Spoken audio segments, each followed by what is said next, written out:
Business updates choose किया है purely on the basis of जैसी ब्रोकरेज नोट्स आ रहे हैं।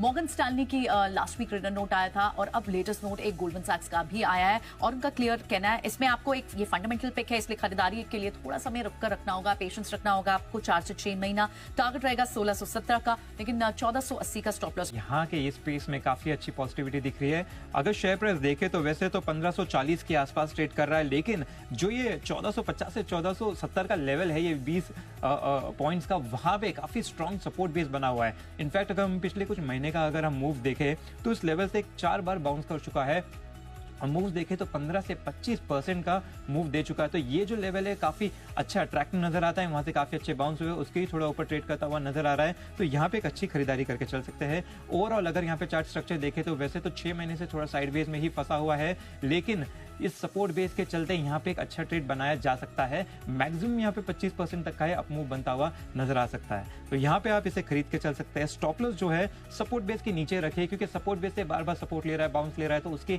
नीचे रखना है कि यहाँ पे वाइस चॉइस रहेगा। तो स्टॉप लॉस जो है वो आप 1420 रुपए का रख के चले और टारगेट ऊपर की तरफ देखें तो यहाँ पे 1790 का रखे, क्योंकि जो 1800 है वो एक साइकोलॉजिकल लेवल है जहाँ से काफी बार सेलिंग आई है। तो जो ये साइकोलॉजिकल लेवल है काफी अट्रैक्टिव नजर आ रहा है, क्योंकि अगर हम 30 जून तक का इसका टोटल डिपॉजिट देखें तो वो 7% से बढ़ता हुआ नजर आया है ईयर ऑन ईयर बेसिस पे। 7% बढ़ के अगर हम आंकड़ा भी देखें तो ऑलमोस्ट 3 लाख करोड़ का यहाँ पे रिपोर्ट करता हुआ नजर आया, जो कि काफी बड़ा आंकड़ा है इस बैंक के लिए। टोटल बिजनेस की बात करें तो यहाँ पे भी 8% की बढ़त दिखी है सालाना बेसिस पे। 8% बढ़ के यहाँ पे देखें तो ऑलमोस्ट 5.1 लाख करोड़ का रिपोर्ट किया गया है। कासा डिपॉजिट्स की बात करें तो हाँ, यहाँ पे थोड़ा 2% की गिरावट नजर आई है। गिरावट होके 1,30,000 करोड़ के आसपास का रिपोर्ट किया गया है। तो अच्छी पॉजिटिविटी बनती हुई नजर आ रही है।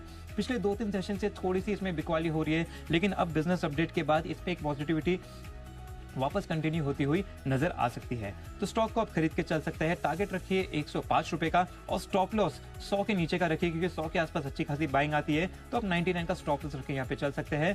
टारगेट रहेगा 825 का, लेकिन स्टॉप लॉस आप 877 का जरूर लगा के चले। स्टॉक वॉलेटाइल हो सकता है, लेकिन जिस तरह की उम्मीद थी बाजार की एक्सपेक्टेशन से खराब बिजनेस अपडेट्स के चलते मैंने इसे आज सेल की कैटेगरी में, न्यूज की कैटेगरी में रखा है। इसे सेल करके आप चलिए। On the recent order win 405 के टारगेट के लिए आप इसमें कैश में बाइंग कर सकते हैं। टारगेट रखे 385 का, स्टॉप लॉस जरूर रखिए 385 का। कंपनी ने 143 करोड़ का जो रेलवे से, इनको सदर्न सेंट्रल रेलवे से ऑर्डर मिला है। L1 बिडर घोषित हुए थे ये 213 करोड़ के प्रोजेक्ट के लिए, और इसमें से एक साइजेबल चंक 143 करोड़ का ऑर्डर जो मिला है उसके बेसिस पे शायद आज ये स्टॉक एक्शन में हो सकता है, इसलिए आप बाइंग करके चल सकते हैं, लेकिन स्टॉप लॉस का भी ध्यान जरूर रखें। दूसरा स्टॉक जो मेरी तरफ से माय पिक में रहेगा वो रहेगा डाबर का। डाबर क्योंकि purely on the basis of the business updates जो आ रहे हैं, बहुत मिक्स अपडेट्स थे, लेकिन better than expected business updates थे।